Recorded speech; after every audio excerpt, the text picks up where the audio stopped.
விறகு வாங்கலையா? விறகு விறகு விறகு சார், விறகு வாங்கி சார், கிலோ 10 ரூபா தான். இப்பெல்லாம் யாரு விறகுல சமைக்கிறா? அதானே, என்ன இந்த காலத்துல போய் விறகுலாம் வித்துனுக்கிறீங்க? அவன் வீட்டுக்கு 3 சிலிண்டர் 4 சிலிண்டர் வச்சு யூஸ் பண்ணுகிறான். இதை தூக்கி போட்டு வேற தொல்லை பாரியா. என்ன சார் பண்றது? எங்களுக்கு இந்த தொழில் விட்டா வேற தொழில் தெரியாது. எங்களுக்கு ஒரு காலம் வரும் சார். விறகு விறகு விறகு. அண்ணா அண்ணா ஒரு நிமிஷம்னா. என்னம்மா? அண்ணா சிலிண்டர் புக் பண்ண வரவே மாட்டேங்குது, என்ன ஆச்சு? ஏமா உனக்கு விஷயமே தெரியாதா? ஈரான்காரனும் அமெரிக்காக்காரனும் மாத்தி மாத்தி குண்டு போட்டதுனால சிலிண்டர் எல்லாம் தட்டுப்படி ஆயிடுச்சு.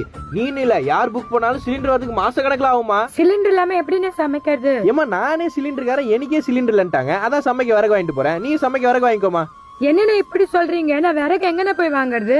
அந்த தெருமுக்குள்ள ஒருத்தர் வித்துன்னு இருக்காரு பாருமா, அவர்கிட்ட போய் வாங்கிக்கோமா. காலி ஆயிர போகுது. வாங்க வாங்க வாங்க. அண்ணா 100 ரூபா விறகு கொடுங்க. இந்த புடி. நோ, என்னண்ணா 2 விறகு கொடுக்குற? பின்ன எல்லாத்தையும் வாரியா கொடுப்பாங்க. கிலோ 1000 ரூபாய். 1000 ரூபாவா? ஆமா. இது என்னன்னா அநியாயமா இருக்கு? ஏமா இஷ்டம் தான் வாங்க, இங்க நின்று விவரத்து கிடைக்காது. கிளம்பு. 1000 வாங்குறியா இல்லையா? இந்தாங்கண்ணே. இந்த அப்படி இடத்த காலி பண்ணு. நிக்காத, கிளம்பு கிளம்பு. விறகு கொடுப்போம்.